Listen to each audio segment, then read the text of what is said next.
Boa noite, eu sou Lair de Matos e esse é o programa Nossa Luta, do Sindicato da Alimentação, edição do dia 7 de janeiro de 2012.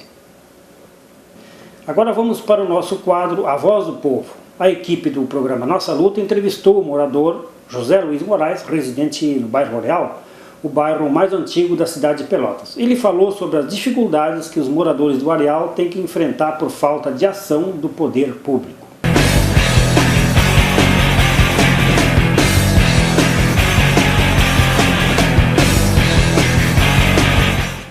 Eu sou José Luiz Moraes, morador aqui do bairro Areal, e primeiramente quero agradecer a gentileza dos meus amigos do programa Nossa Luta e venho fazer então, em segunda etapa, 3 questionamentos em relação ao bairro que é, segundo o companheiro Lair, um dos mais antigos da cidade e também um dos mais populosos. Primeiramente, a gente quer fazer um comentário em relação à situação que vivenciamos dia a dia em relação aos ônibus da cidade de Pelotas. Naturalmente que agora a expectativa é de que haja uma licitação para que possamos ter uma condição condizente com o número de moradores que moram aqui no Areal e que haja por parte do poder público e também por parte dos empresários, os olhos voltados para essa imensa população que dia a dia se desloca para o centro. Primeiramente, a gente tem notado que os ônibus, infelizmente, continuam em muitos horários que ocorriam há mais de 25 anos atrás, quando eu vim aqui para Pelotas. Ainda nos mesmos horários, alguns dos ônibus daquela época, antigos, super lotados nos horários de pico, e que naturalmente traz um transtorno muito grande para a população aqui do Areal, que cresce dia a dia. E outro detalhe que a gente fala e reclama em relação aos ônibus é que, em virtude de ter apenas um empresário que domina o transporte coletivo do Areal, não é de interesse dele fazer linhas transversais. Como exemplo, ali aqui na Avenida São Francisco de Paula. É uma avenida imensa que corta aqui a Ferreira Viana em relação ali às Três Vendas, que é um deslocamento também imenso de pessoas e que tem reclamado para que houvesse uma condição de ter um ônibus fazendo uma parte interna. E outros importantes lugares aqui do bairro que há necessidade de ter ônibus. Já temos a linha Bandeirantes que privilegia em apenas alguns horários, 3 horários pela manhã, ao meio-dia e no finalzinho da tarde. E também uma situação que é muito complicada em relação aos ônibus que transitam no Dunas, no Bom Jesus e que no meio da tarde causam transtorno para os moradores, tendo em vista que levam mais de 40 minutos para passar em determinados horários. E essa é uma das reivindicações que a gente faz em relação ao ônibus de Pelotas, principalmente aqui do bairro Areal. Todos os ônibus que vão em direção à Fragata têm as placas direcionando e facilitando então que as pessoas fiquem já aguardando por o transporte coletivo naquele bairro. O que não ocorre em relação ao Areal, muito pelo contrário. É uma verdadeira bagunça, as pessoas ficam amontoadas, não sabem qual é o horário que vai pegar o ônibus, se é Bom Jesus, se é Areal, se é Obelisco, enfim. E ali causa um transtorno muito grande naquela principal parada, bem no centro ali, dos ônibus que vêm em direção ao Areal. E também as outras linhas daquele trecho ali da Osório também perturbam muito em função de não ter placas. Mas eu estou falando esse detalhe em relação aos ônibus do Areal.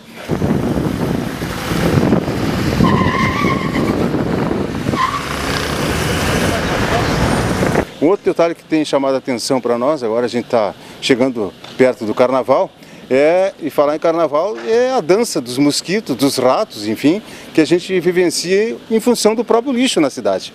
Olha aqui, vocês estão observando, tem uma gravação aqui, vão notar aí, os nossos amigos que são espectadores desse espaço democrático e livre, que o Areal, por ser um bairro populoso e de grande movimentação de pessoas, também tem o descaso do poder público em relação ao lixo.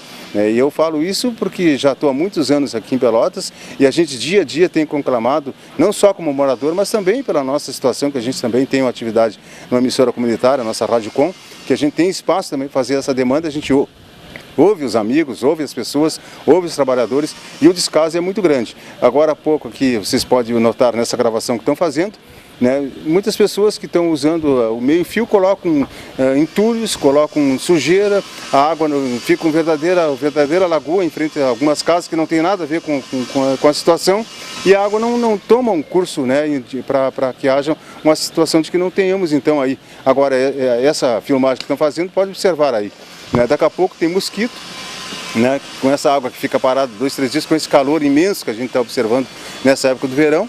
E os mosquitos então estão essa dança aí já preparatória para o carnaval, juntamente com os ratos em função do lixo, né? E até eu falo isso, que muitos terrenos baldios aí estão fazendo até uma concorrência com os BRICS, porque nesses terrenos baldios são colocados armários, sofás, televisão, né? E é uma coisa impressionante como é o descaso do poder público em relação a isso. Ninguém toma uma atitude, né? Então é o cartão de visita que a gente está esperando para os 200 anos da cidade.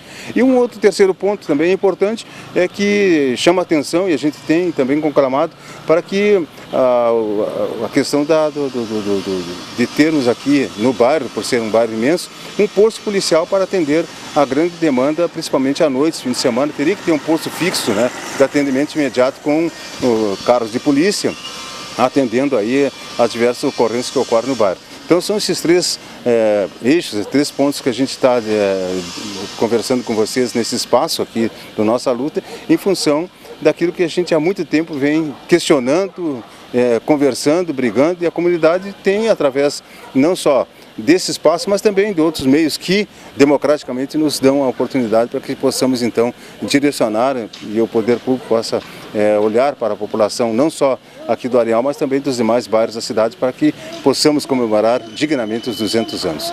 Então agradeço aí a oportunidade e boa luta para todos nós. Faça como o José Luiz Moraes, exercite a sua cidadania. Relate o problema da sua comunidade para a equipe do programa Nossa Luta, pelo e-mail nossaluta1.tv@gmail.com. Acompanhe agora a segunda parte do ensaio audiovisual do coletivo Catarse para o Fórum da Cultura Digital Brasileira. O tema é os novos revolucionários, as novas mídias e a repressão estatal aos movimentos sociais. Acompanhe com a gente. Enxada na terra! Sem fome, sem guerra! Enxada na terra! Sem fome, sem guerra! Dentro desse nosso país, cabe a diversidade do mundo. Tanta gente, tanta cor, tanta geografia. Cabe o mesmo tamanho de sofrimento, a mesma quantidade de invenção para tentar salvá-lo e se salvar. Somos os que cruzam e misturam caras, navalhas, melodias e palavras. Somos os que guerreiam pelas esquinas de sol e lua. Os que resistem na pele de um tambor antigo, no suor dos olhos que encaram. Somos nossa forma de sentir, estar e pertencer ao todo. Somos os que esquecem e lembram, os que recriam, reinventam, refundam. Somos os que renascem e voam, digitais e analógicos, atravessando o tempo.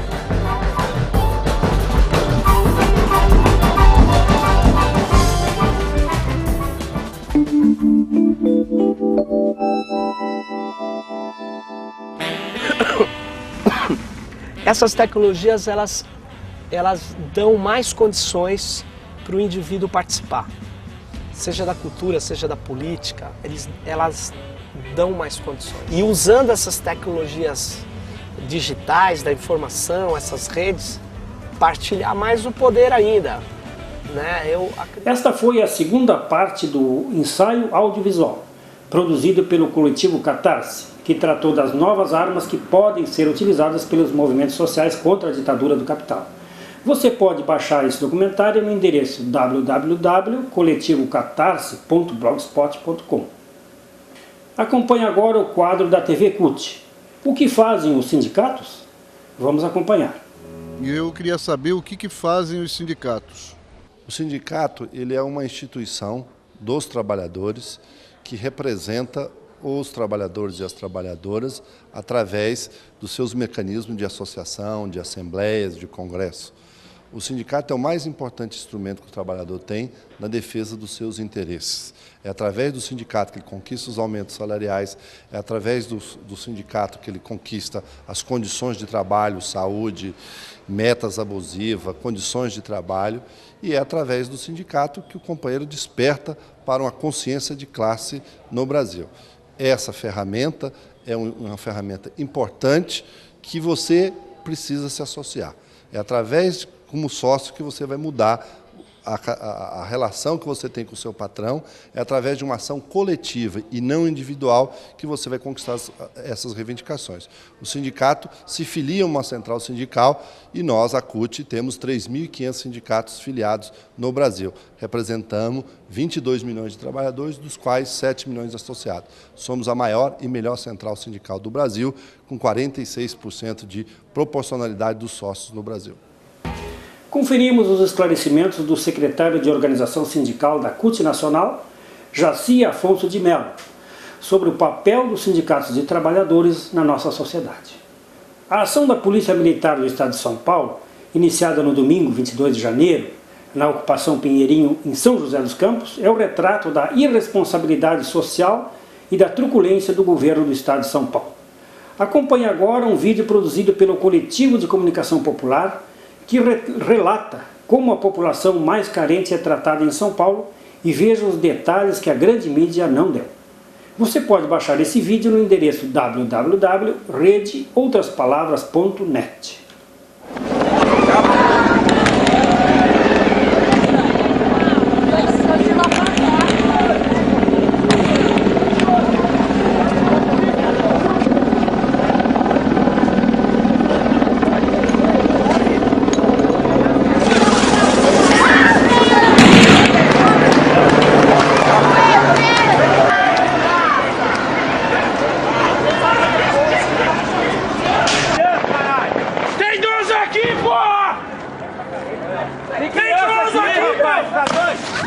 Porra, velho!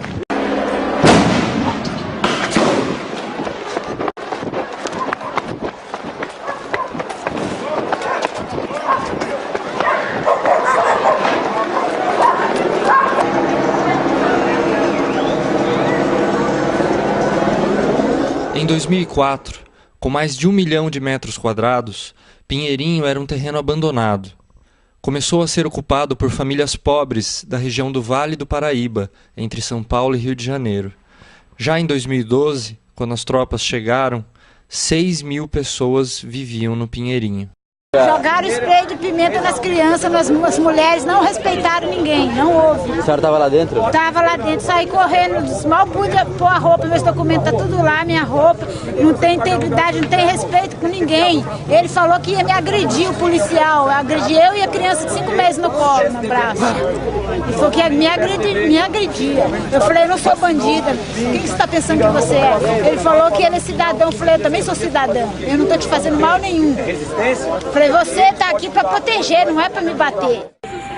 A gente estava dentro de casa, não estávamos atingindo ninguém, estávamos tentando se esconder da bomba de gás, mas eles jogavam dentro de casa. Eles queriam que a gente corresse para onde? Se o único lugar que a gente tinha para correr é dentro de casa. E não adiantava esconder, porque as crianças tudo passou mal, ela estava desmaiou. O terreno pertence à Selecta S.A., uma empresa falida controlada por Nagy Narras. O investidor Nagy Narras prestou hoje em São Paulo o 3º depoimento à Polícia Federal. Ele é acusado de manipular preços na Bolsa de Valores. O investidor Nagy Narras cumpre prisão domiciliar por ter feito operações irregulares na Bolsa do Rio de Janeiro. E hoje foi indiciado formalmente em 3 processos: por crime contra a economia popular, crime do colarinho branco e por formação de quadrilha. Já que Nagy... É claro que ele se safou bem dessa, porque ele tinha muitos amigos. E a guarda municipal acabou de atirar numa moça, pelo que eu liguei lá dentro, pelo meu filho que está lá dentro, disse que mataram mais um lá dentro. Uma moça, certo? E eles estão atirando no povo que está lá dentro, o povo que estão abrigado lá dentro, eles estão atirando. A Guarda Municipal junto com o choque. Está atirando lá dentro.